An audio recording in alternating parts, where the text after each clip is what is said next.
بسم الله الرحمن الرحيم الحمد لله والصلاة والسلام على رسول الله وعلى آله وصحبه ومن والاه أما بعد.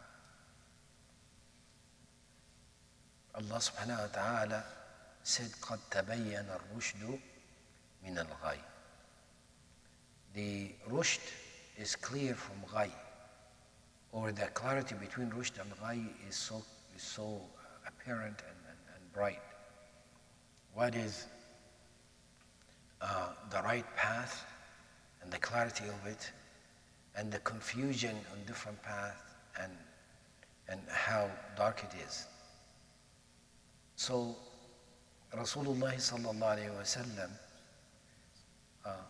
started the da'wah with this, with uniting those who are coming for the declaration that there is no God but Allah, la ilaha illallah. And they were coming, being united around this declaration. And that was the common denominator, nothing else. So they did not care who they were, what clan they were from, or they did not think about that. They thought about this, they are buying into this. Okay?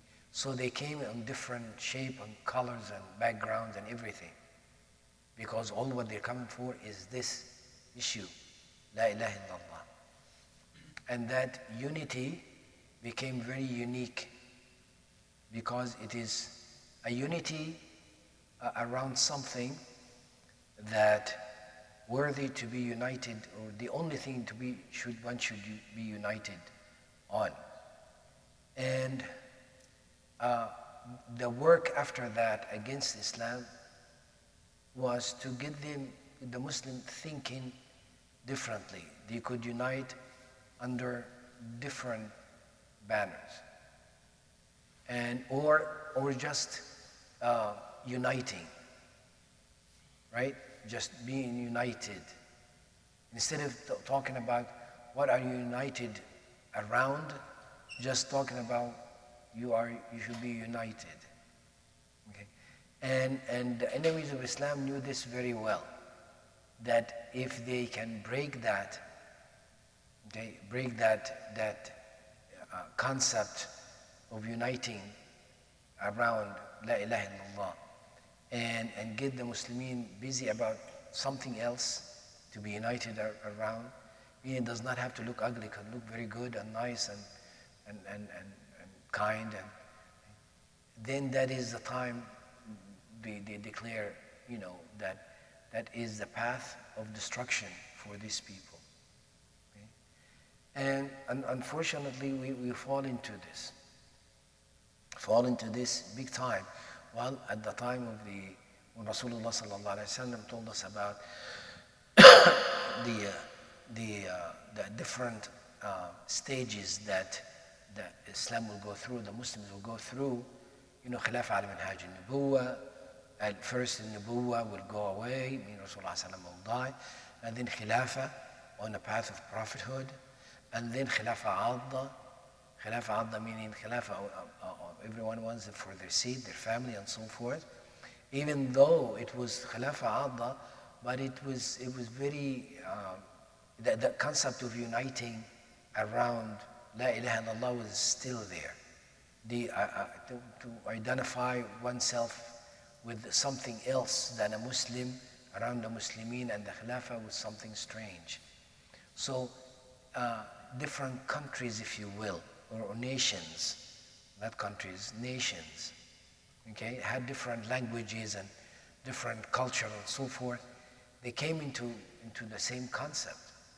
It came just like Abu Bakr radiallahu anhu came, and Bilal and Uthman, even under the Khilafah al-Adda, they came uniting around La ilaha illallah Muhammadur Rasulullah. And it worked.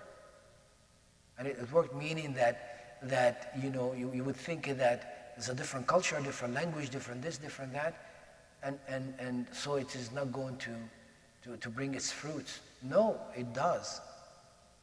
Okay?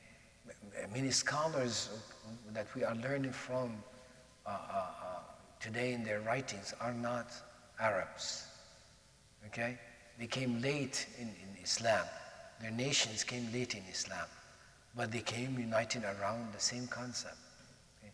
When the Khilafah al-Uthmaniyya, the Ottoman Empire broke, okay, the West they knew this very well.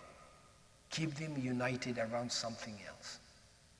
So, chop them to, little countries and encourage some to take leadership here and there and call themselves, they are the family of this, the family of that, the Arab of this, the Arab of that. And right now we are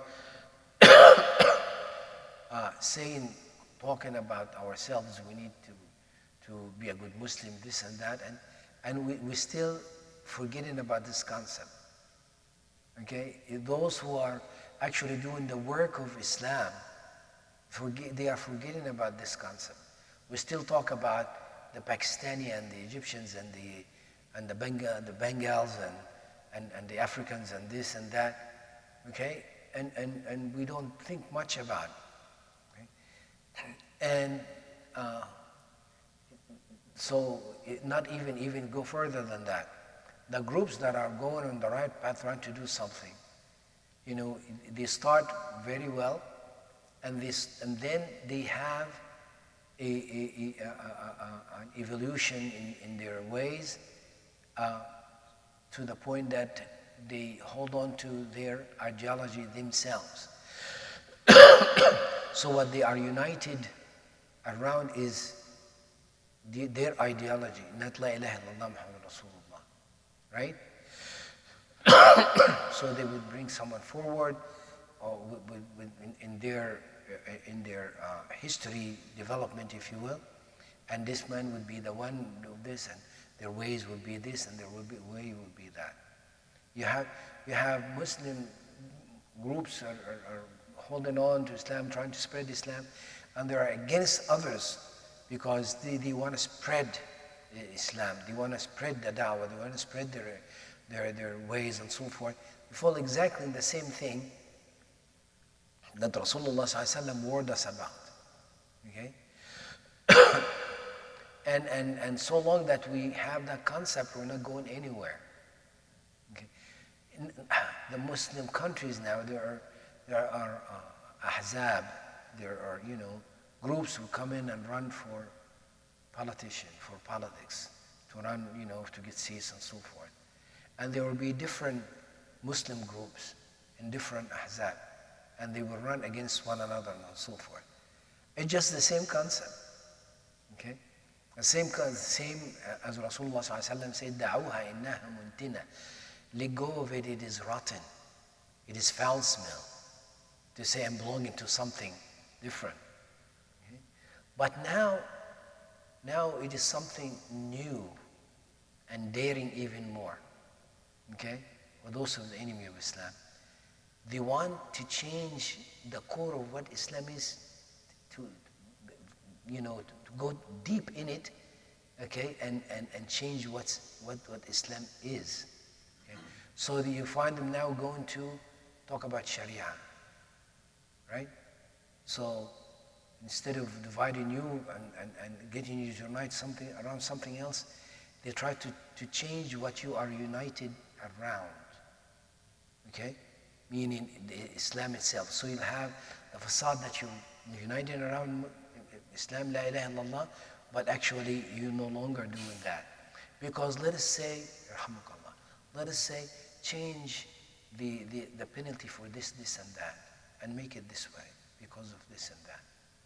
Let us say change the idea of, like lately in Egypt, they want to change the law of divorce, okay, and put additional to it and take things away from it. By the name of Islam and Muslim and so forth, we are Muslims, we are this and that, but daring to go there and change that. But we're not quite aware what's really going on. It is in there, the enemy of Islam is very simple. It just, this is very dangerous and has to change. Okay? And they have money and wealth and efforts and so forth to change it, to do the subtle change here and there. Okay? And if we're not quite aware of what are we united around, and we're not quite aware of how it is being broken apart, and how we are being broken apart, and not aware of how the enemy of Islam is doing it, we'll be like we are, most of us, we're saying the change will be near, and it is coming, and so forth. Yes, it is coming and so forth, and Allah subhanahu wa ta'ala promised us. But we, as if we are walking in the dark and hoping the light will go on by itself, without thinking that we are part of the darkness that we are in. We're not, the switch is given to us a long time ago, and it's right by our hand, and we're not turning it on, and thinking that somebody else will come and turn it on. وصلى الله على سيدنا محمد وعلى آله وصحبه أجمعين الحمد لله رب العالمين.